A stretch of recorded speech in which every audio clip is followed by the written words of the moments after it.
Il sindaco di Licata Angelo Cambiano annuncia un'azione legale nei confronti dell'assessorato regionale. La notizia è rimbalzata ieri all'ora di pranzo, quando, appurata l'impossibilità di conferire i rifiuti nella discarica di Contrada Materana Siculiana, il primo cittadino ha deciso di passare alle vie di fatto. La grave situazione venutasi a creare per l'impossibilità di conferire i rifiuti presso la discarica di Siculiana, scrive Cambiano, ci spinge ad intraprendere un'azione legale nei confronti dell'assessorato regionale dell'energia e dei servizi di pubblica utilità e del Dipartimento regionale dell'acqua e dei rifiuti. La diretta conseguenza del disservizio è ancora una volta l'impossibilità di effettuare la raccolta e lo svuotamento dei cassonetti. Gli autocompattatori di Licata, prosegue il sindaco, in fila dalla mezzanotte di ieri, non riescono a scaricare perché l'impianto della Catanzaro Costruzioni ha raggiunto il quantitativo di circa 500 tonnellate giornaliere di rifiuti ricevibili e trattabili con l'impianto di biostabilizzazione mobile e temporaneo di cui l'azienda si è fornita nei mesi scorsi,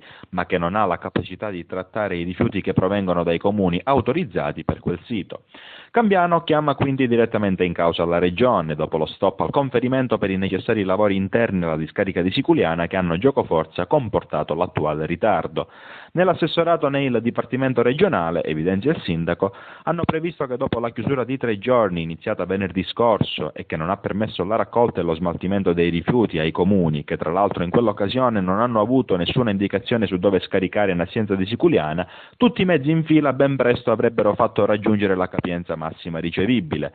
Tra le conseguenze del mancato conferimento c'è anche una lievitazione dei costi accessori. Non è più sopportabile per il comune di Licata, così come per gli altri comuni della Sicilia, incalza il sindaco, continuare a subire una gestione inadeguata a livello regionale, che ha come diretta conseguenza un danno d'immagine incalcolabile e il dover sostenere costi altissimi per un servizio che risulta essere sempre carente, nonostante un'attenzione continua e particolare, qual è stata quella degli ultimi giorni. L'impossibilità di scaricare i rifiuti in discarica, solo per fare qualche esempio, oltre ad una ordinanza condigibile e urgente per l'utilizzo provvisorio del centro comunale di raccolta per il deposito dei rifiuti, ci ha costretti, conclude Cambiano, al noleggio di 3 semirimorchi, al ricorso del lavoro straordinario per gli operatori e per gli autisti che da 15 ore sono in servizio ininterrottamente.